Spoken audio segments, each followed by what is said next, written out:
बात करेंगे व्यायाम हमारे जीवन के लिए कितने उपयोगी हैं। ठीक है, आप लोग सुबह में उठ जाते हो, आपके कुछ पेरेंट्स ऐसे भी होंगे जो प्रतिदिन टहलने के लिए निकल जाते हैं। रोड पर बहुत सारा लोगों को आप देखते होंगे कि व्यायाम करते हैं, है ना। व्यायाम आज के लिए बहुत जरूरी होता है। भाग दौड़ की जिंदगी है, जिसके कारण हमें व्यायाम करने की आवश्यकता है। ठीक है, व्यायाम करने की आवश्यकता है। हम अवश्य ही व्यायाम करें। ये ऐसे क्यों लगा दिया गया इसको? सीधा थोड़ा कीजिए, सही तरीका नहीं।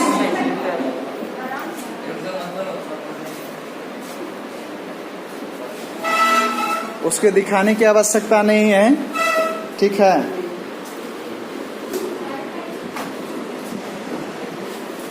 चलो आ जा।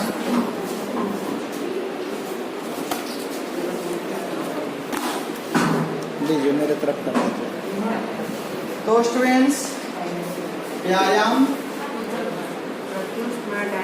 आयुर्वेद, जैसा कि आयुर्वेद के सर्वश्रेष्ठ ग्रंथ चरक संहिता में स्वास्थ्य के नियमों का वर्णन किया गया है। क्या वर्णन किया गया है? कहा, पथ्यासि व्यायामे स्त्रीषु जितात्मा नरो न रोगी स्यात्। पथ्यासी का अर्थ होता है परहेज से खाता है। दूसरा है व्यायामी, जो प्रतिदिन व्यायाम करता है। और तीसरा बताया कि अपने इंद्रियों पर नियंत्रण रखता है। अपने इंद्रियों पर नियंत्रण रखता है, वह रोगी नहीं हो सकता। वह रोगी नहीं हो सकता। ठीक है, इसमें हमें व्यायाम बताया है ना। तो व्यायाम हमें प्रतिदिन करना चाहिए। कहानी है, कहानी को आप लोग जानते होंगे। ये जो कहानी इसमें बताया गया वह किसान का लड़का और बड़े घर का लड़का। एक बिल्कुल स्वस्थ रहता है, निरोगी रहता है। तो क्यों रहता है? क्योंकि हमेशा वह काम करता रहता है। व्यायाम करने से हमें शरीर में स्फूर्ति आती है। व्यायाम करने से शरीर में क्या आती है? स्फूर्ति आती है। हम घर बैठे बैठे भी व्यायाम कर सकते हैं, है ना। घर बैठे बैठे भी व्यायाम कर सकते हैं यदि बाहर नहीं जाते हैं। उठते हैं तो सुबह हम क्या करें? ये दोनों को धर लें और सीधे ऐसे ऊपर की ओर हम खींचे, ऐसे खींचेंगे, है ना। यहाँ से इस प्रकार हम खींचते हैं तो पूरे यहाँ से आपका शरीर ऊपर खींचा जाता है। इसी प्रकार हम शरीर को इस प्रकार खींचते हैं। जहाँ पर गर्दन है, गर्दन सीधे, इसे अपने तरफ खींचते हैं जितना खींचाता है। इस तरह से करते हैं। अभी आप ना करें। इसके बाद दाएं तरफ करते हैं। ठीक है, हम सिर दर्द आदि से परेशान हो जाते हैं तो हम इधर से जोर लगाते हैं, पीछे से आगे से ऐसे धरे हो जाते हैं। तो इस प्रकार से भी व्यायाम कर सकते हैं। जितना होता है हम हाथ को पीछे की ओर ढकेलेंगे और गर्दन को अपने जगह पर रखे हुए रहेंगे। इसी प्रकार आगे से रखते हैं, है ना। गर्दन को हम झुकने नहीं देते हैं, लेकिन हम पीछे से जोर दे रहे हैं। इसी प्रकार बाएं तरफ से हम देते हैं, दाएं तरफ से देते हैं। हाथ का व्यायाम होता है, इस प्रकार आगे पीछे करते हैं, इस प्रकार, है ना। बहुत तरह का व्यायाम है ना। उन व्यायामों को किया जाए। बहुत तरह का आसन है ना। उन आसनों का प्रयोग करें हम, तो हम शरीर स्वस्थ रह सकते हैं। स्वस्थ रहने का तरीका है। दूसरी बात, हम भोजन भी करें तो पर्याप्त मात्रा में करें, ज्यादा न करें, है ना। जितना हमें भोजन करने की क्षमता है उससे एक रोटी कम खाएं। ऐसा ना कि किसी बर्थडे पार्टी में, किसी शादी के पार्टी में गए तो आकंठ समझते हो ना, हाँ दम बिल्कुल गला तक भर लो कि पानी पीने के भी जगह ना बचे। ऐसा भोजन नहीं करे जिसके कारण बहुत दिक्कत हो जाती है, तो हम बीमार पड़ जाएंगे। यह ईश्वर का दिया हुआ अनमोल शरीर है, इस अनमोल शरीर को हमें सुरक्षित रखना है। जैसे इंजन को बढ़िया से रखा जाता है तो बहुत दिनों तक चलता है, इसी प्रकार हमारा शरीर का पार्ट सब सही रहेंगे तो हम ज्यादा स्वस्थ रहेंगे, दीर्घायु रहेंगे और ठीक से जिएंगे। नहीं तो क्या हो जाता है कि हमारा यह शरीर बीमार पड़ जाता है, हम रोगी हो जाते हैं और हम अपने आप से परेशान हो जाते हैं, दुखी रहने लगते हैं। आप खेलकूद करते हो, वह भी व्यायाम है, खेलकूद भी व्यायाम के अंतर्गत आ जाता है। दौड़ लगाते हो, कुश्ती करते हो और बच्चे बैठे बैठे एक हाथ इधर एक हाथ ऐसे लगा दिए, कौन जीतता है देखते हैं, दोनों तरफ ताकत लगा रहे हो, करते हैं ना आप सब। इस तरह का भी करते हो, वो सारे व्यायाम है। तो व्यायाम कहाँ करना चाहिए? तो खुली हवा में करनी चाहिए, हवादार में करना चाहिए, प्रकाश में करना चाहिए, है ना। कब करना चाहिए? तो सुबह का समय बहुत अच्छा माना गया है, सुबह का समय अच्छा माना गया है और शाम के समय भी करें। यानी जब पेट खाली हो, भोजन करने के बाद तुरंत व्यायाम ना करें, है ना, पेट खाली रहने पर ही व्यायाम करें।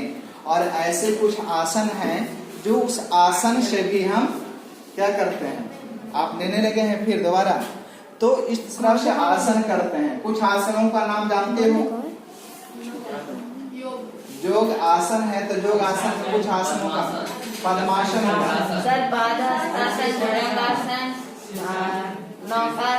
नौकासन, शीर्षासन, भुजंगासन, भुजंग यानी सर, वज्रासन, पद्मासन यानी ज्यादा भोजन कर लिए हो तो वज्रासन में। एक आसन है जो भोजन करने के बाद भी किया जाता है, उस आसन का नाम है वज्रासन। तो वज्रासन भोजन के बाद भी किए जाते हैं। कैसे किए जाते हैं इसके लिए तो मुझे बताना पड़ेगा, इस पेज पर बता दूं। एक वज्रासन होता है, ऐसे हम बैठ जाते हैं, है ना। एक जो है इस प्रकार से हम खड़े हो जाते हैं और वज्रासन यानी आपका ये जो पाँव है इस पर टिक जाना चाहिए और इस प्रकार हम ऐसे बैठते हैं, लंबे टाइम के लिए वज्रासन हो जाता है। ठीक है, यह वज्रासन हुआ। भुजंगासन और सूर्य नमस्कार है, ये सारे बहुत सारे व्यायाम हैं, है ना। इन व्यायामों को आप करें। वज्रासन वो वज्रासन है भोजन करने, यह आसन जो है भोजन करने के बाद भी किए जाते हैं। सर हंसना भी तो एक योगी है ना।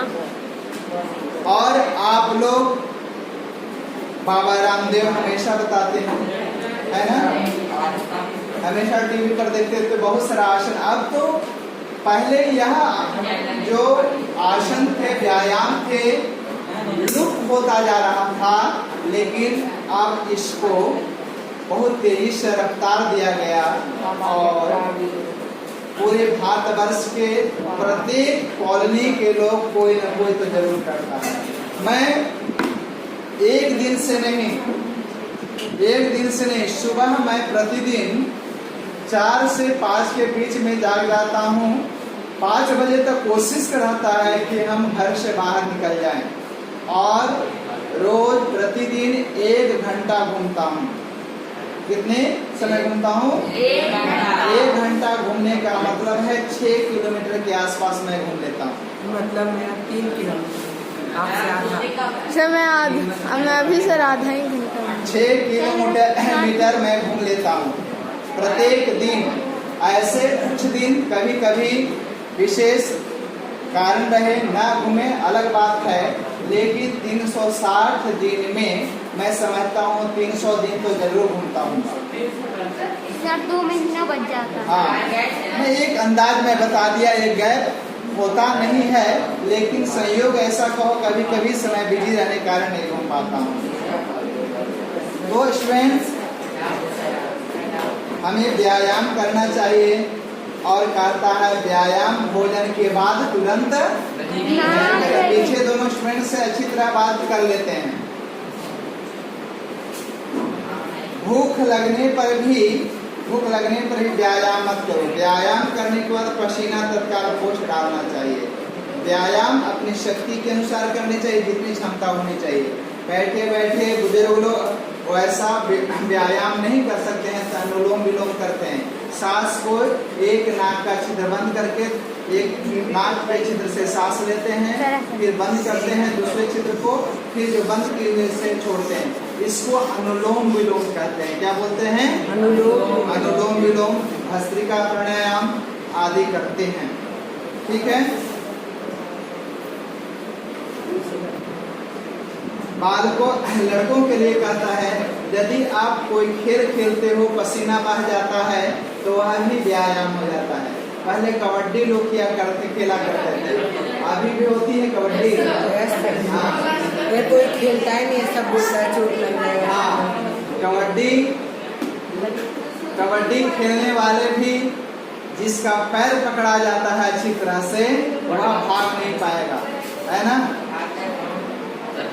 एंकल होल्ड कर। हाँ, तो कोई न कोई कसरत जरूर करें, इससे शरीर स्वस्थ रहेगा। स्वस्थ और निरोगी रहने के लिए व्यायाम करने की आवश्यकता होती है।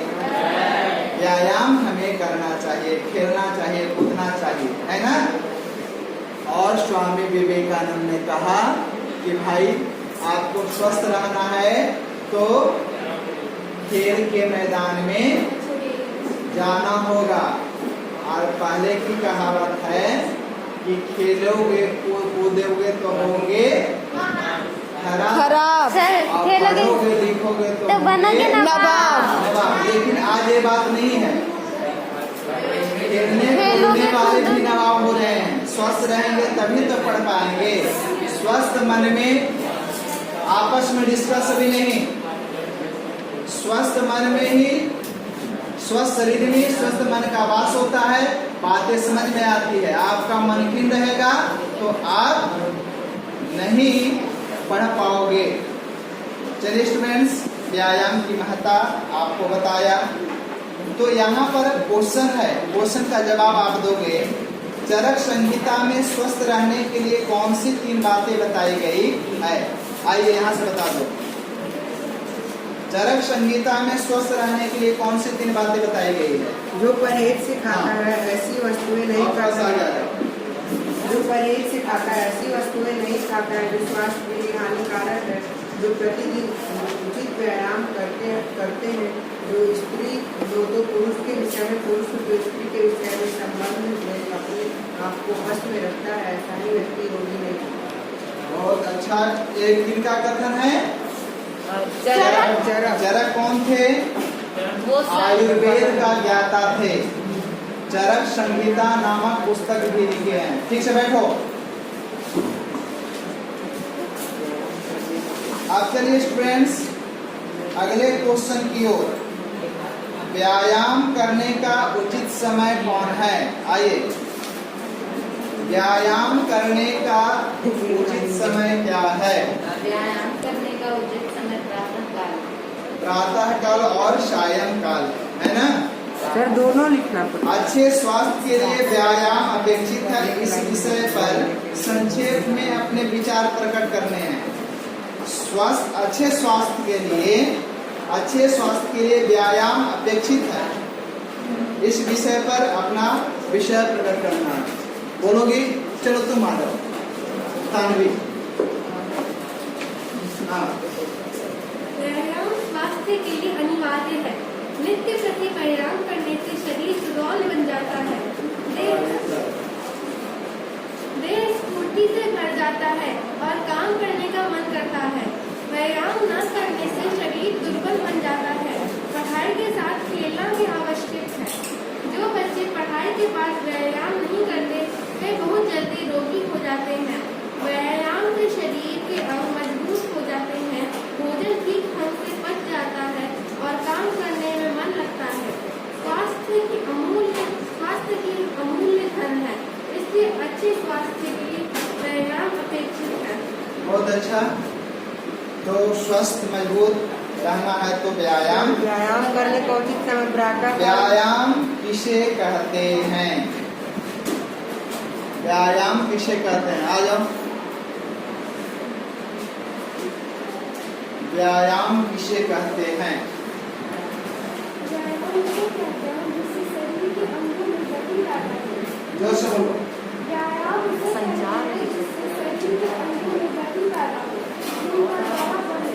इस कारण बड़ी ताकत, कुश्ती, दौड़ आदि हमारे देश के पुराने प्रसिद्ध व्यायाम हैं। चलिए, शरीर में गति पैदा करना व्यायाम कहलाता है। अगले चैप्टर का नाम है प्रातः उठने के बाद। जैसा मैं बताया, मैं कितने बजे जाग जाता हूँ? 4 से 5 के बीच में। आप कितने बजे? मैं जिनसे एक कोई बताता हूँ, तुम कितने बजे जागते हो? हाँ बोलो। 6 बजे।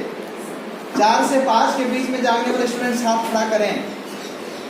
चलिए, हाथ नीचे करें। 5 से 6 के बीच में, हाँ 1 मिनट लो। 5 से 6 के बीच में स्टूडेंट्स आप जो जागते हो हाथ खड़ा करो। 6 से 7 के बीच में, सानवी 6 से 7 के बीच में, हाँ ऐसे और भी हैं। 7 बजे के बाद भी सोए हुए रहते हैं ऐसे स्टूडेंट्स, वाह बहुत अच्छा। 7 बजे के बाद भी सोए हुए रहते हैं। तो चलिए 4 से 5 और 5 से 6 के बीच में आप सब जाग जाते हो। 4 से 5 के बीच में जाग जाते हो, इसका मतलब है सूर्योदय के पहले आप जाग जाते हो। सूर्योदय के पहले जाग जाते हो, है ना। एक पंक्ति आई है, प्रातः उठने का लाभ। संस्कृत में उक्ति है, बातें नहीं। भूत्यै जागरणम अभूत्यै स्वप्नम। भूत्यै जागरणम अभूत्यै स्वप्नम। ऐश्वर्य के लिए सवेरे जाओ। यदि ऐश्वर्य पाना चाहते हो तो सवेरे जाओ।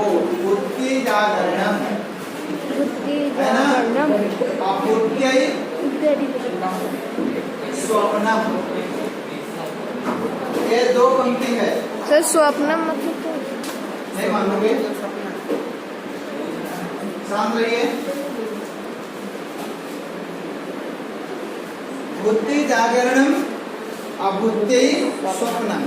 यदि ऐश्वर्य को पाना है तो आप सवेरे जागें, और यदि दरिद्रता को पाना है आप देर 7 बजे तक, 7:30 बजे तक, और आज तो लोग 10 बजे तक भी सोते हैं।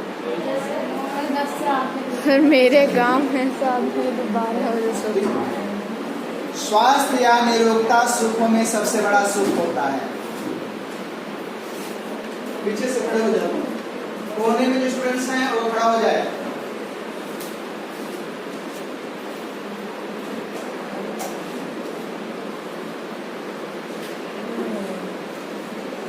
और आरोग्य रहने के लिए व्यक्ति को हितकारी भोजन करना चाहिए। जैसा भोजन के संबंध में आपको बताया, व्यायाम करें, संयमशीलता और निश्चिंतता भी आवश्यक है। आज की भाग दौड़ की जिंदगी हो गई है। भाग दौड़ की जिंदगी समझते हो ना?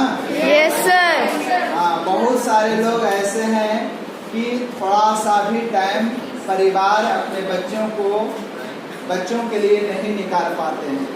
इनका उतना बिजी शेड्यूल हो जाता है कि अपने परिवार, अपने बच्चों को भी सही तरीके से देखभाल नहीं कर पाते हैं। ये भाग दौड़ की जिंदगी होती है। तो जल्दी सोना और जल्दी उठना। जल्दी कहाँ से आवाज आ रही है? चारों में से कौन बोला है? तो एक कहावत है कि सवेरे जागो अंग्रेजी में, और सवेरे जागने वाले को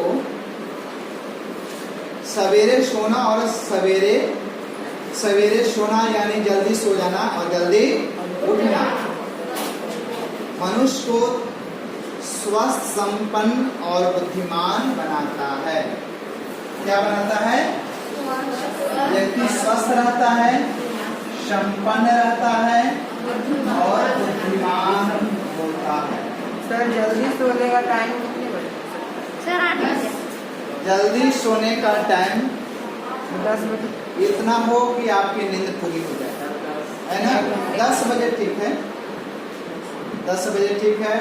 और आप लोग की उम्र के लिए थोड़ा सा और ज्यादा सोना चाहिए। 9 जैसे मैं बजे। 4 बजे जाग जाता हूँ तो कम से कम 5 बजे सर मैं तक 4:45 में उठता हूँ। आप कितना बजे सोते हैं? मैं 10 बजे तक सो जाता हूँ। मैं 10 बजे तक 8 साढ़े 8 में भोजन कर लेता हूँ और 1.5 घंटा स्वाध्याय या कुछ और भी काम किए, नहीं तो टहले घूमे, 10 बजे तक सो जाता हूँ। नींद चाहे जितने बजे आ आप जाए। स्वाध्याय करते हैं? स्वाध्याय बिल्कुल करता हूँ, हमेशा स्वाध्याय तो जीवन का अंग होना चाहिए, हमेशा स्वाध्याय करना सर चाहिए। स्वाध्याय क्या होता है? स्वाध्याय का मतलब होता है अच्छी पुस्तकों को पढ़ना, है ना, जिससे आपको प्रेरणा मिलती है। महापुरुषों की जीवनी पढ़ना, गीता को पढ़ना, है ना। हमारे उम्र में गीता पढ़ेंगे, गीता पढ़ते हैं, सत्यार्थ प्रकाश पढ़ते हैं, महापुरुषों की जीवनी पढ़ता हूँ, विवेकानंद की जीवनी पढ़ता हूँ, ये सब स्वाध्याय है। रामायण हुआ। तो आप बुद्धिमान बनना चाहते हो या नहीं बनना चाहते हो? Yes sir. बुद्धिमान बनना चाहते हो, संपन्न, धनवान और स्वस्थ रहना चाहते हो, इसके लिए समय से जागना है। एक कहावत है, सूर्योदय से पूर्व जागने के पहले उषा देवी अपने साथ 4 वस्तुओं लेकर वह चलती है और जो सुबह जाग जाते हैं उनको देती है। वह 4 वस्तु लेके उषा कहते हैं सूर्योदय के पहले जो समय होता है, वह सूर्योदय के पहले का समय। तो वह 4 वस्तुएं होती है। उसमें होता है बुद्धि, जैसा कि बुद्धिमान, और बल, धन, यश, ये 4 चीजें बांटती हैं। बुद्धि बांटती है, ताकत प्रदान करती है, धन देती है और ऐश्वर्य प्रदान करती है। अंग्रेजी में 3 ही है, बल, धन और बुद्धि। यहाँ पर यश भी मिलता है ना। तो ये 4 चीजें लेनी है, तो सवेरे जागने की आदत डालो।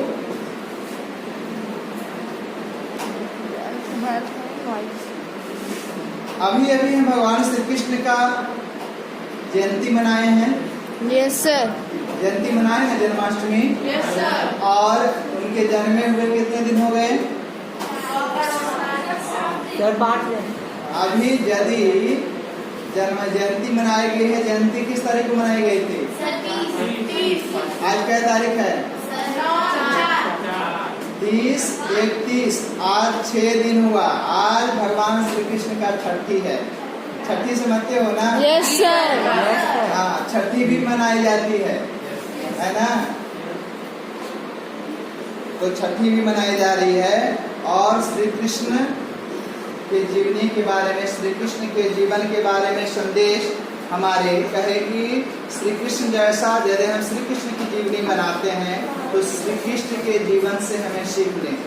क्या सीख लें? उन्होंने, आप इसके पहले वाले क्लास में पढ़े होंगे, एक उनके साथ कथा जुड़ गई है रासलीला, है ना। लेकिन उनके साथ और बहुत सारे काम ऐसा किया है उन्होंने कि उनके जीवन से अपनाना हमें चाहिए। केवल रासलीला ही नहीं किए हैं। जब उन्होंने कहा कि गांव को चारा कौन देता है? गोवर्धन देता है। हम लोग को फल फूल कौन देता है? गोवर्धन देता है। तो पूजा उनकी होनी चाहिए। किसकी? गोवर्धन की पूजा प्रारंभ की।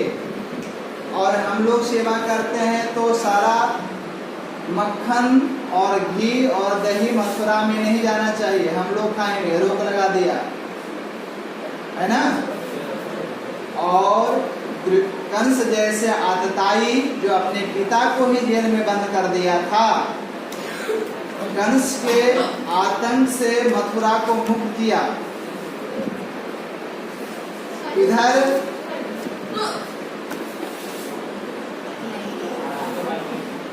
ऐसे बहुत सारे काम उन्होंने सूर्योदय से 2 घंटा पूर्व, सूर्योदय से पूर्व जाग जाते, स्नान कर लेते और प्रतिदिन गायत्री मंत्र का जप किया करते। गायत्री मंत्र की महत्ता बताई गई है, गायत्री मंत्र का जप करो।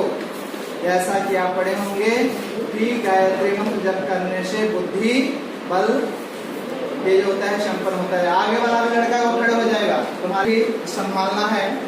और यह बड़ा कठिन दौर होता है। आपका वीडियो भी बन रहा है ना। तो वीडियो बन रहा है तो इस समय आपको भी ध्यान देने की आवश्यकता है। आप यदि हरकत करेंगे तो मुझे परेशानी होती है ना। इसलिए अनुशासित जीवन व्यक्ति को बहुत आगे की ओर ले जाता है। जो व्यक्ति अनुशासित नहीं होता है, जो स्टूडेंट्स अनुशासित नहीं रहता है, जो देश अनुशासित नहीं रहता है, वह जल्दी ही पतन की ओर चला जाता है। हमें अनुशासित जीवन होना चाहिए। आप क्लास में पढ़ाई हो रही है, मैं बता रहा हूँ और आप सीधे बात करते जा रहे हो। ऐसा नहीं कि अकेले मैं संवाद कर रहा हूँ, बीच बीच में आप लोग से भी प्रश्न कर रहा हूँ ना। मैं आपसे ही प्रश्न कर रहा हूँ, उन प्रश्नों का जवाब देने का कोशिश करते हो कभी कि मैं भी जवाब दूं? हाथ खड़ा करते हो? तो इस तरह से नहीं होना चाहिए। आप यदि क्लास में हो तो सीखने के लिए आए हो। आपके पेरेंट्स इस कोरोना काल में भी, अभी कोरोना गया नहीं है, फिर भी हिम्मत बटोर कर आपको भेज रहे हैं बुद्धिमान ज्ञानवान बनने के लिए। टीचर पढ़ाते हैं उसको सीखने के लिए, और इस बीच में आपकी हरकत नहीं जा रही है, तो नुकसान किसका होगा? नुकसान किसका होगा जी? हाँ, नुकसान किसका होगा? हाँ, ये ध्यान दीजिए। तो इस प्रकार भगवान श्री कृष्ण सवेरे जाग जाते थे और गायत्री मंत्र का जप भी किया करते थे। हम लोग आर्य का वंशज हैं और आर्यों ने सूर्य की पूजा का मतलब है उसका सम्मान करना। पूजा का अर्थ क्या है? जैसे मातृदेवो हुआ, मातृ देवता के समान होते हैं, यानी जो देवता को सम्मान देते हैं वह अपने माता को भी सम्मान हम दें। तो सूर्य की पूजा का मतलब, आराधना का मतलब होता है सूर्य से होने वाले फायदे। तो सुबह उठकर सूर्य की किरणें बहुत लाभकारी होती है, आप लोग जानते हो ना। हाँ, इसलिए उसको उस रूप में हमें मानते हैं और सूर्य का दर्शन सुबह सुबह हम करते हैं। यहाँ तक कि सुबह सुबह जल भी डालते हैं। तो जल डालने का मतलब है सीधे जल से होते हुए हमारे शरीर पर पड़ता है। और बिहार में सूर्य की पूजा बहुत धूमधाम से मनाई जाती है और बड़ा पवित्रता के साथ मनाई जाती है, यानी उससे हम लाभ लेते हैं, उससे लाभ लेते हैं। इसलिए महर्षि दयानंद का नाम सुने हैं आप सब? Yes sir.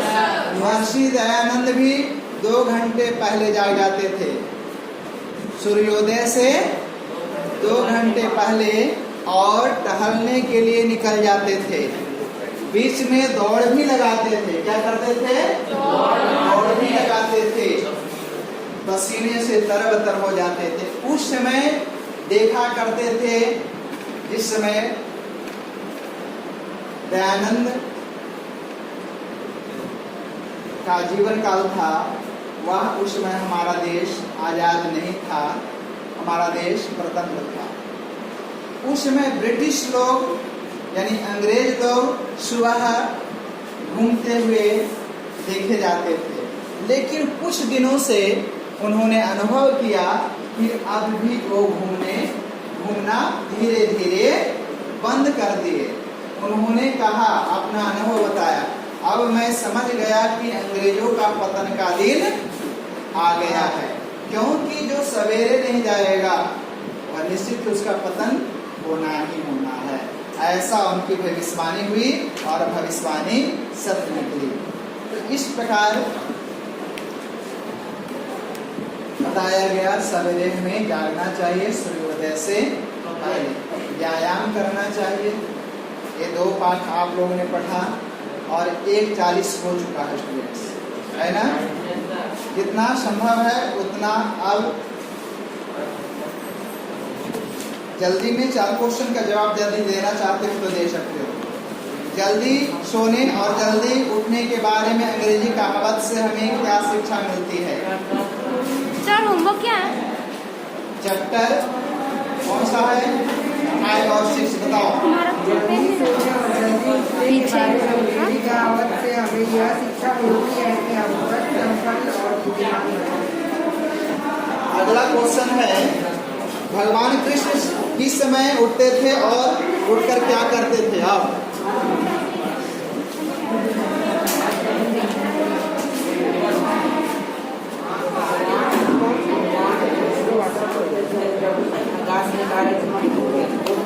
बोलो क्या?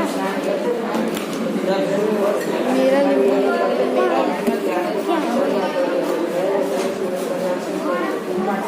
बैठ जाइए। उदय होते हुए सूर्य को देखने का क्या लाभ है? आ जाइए।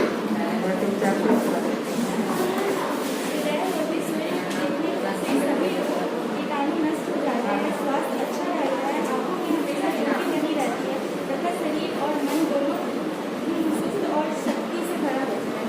महर्षि दयानंद ने कैसे समझा कि अंग्रेजों के पतन के दिन निकट आ गए? आइए।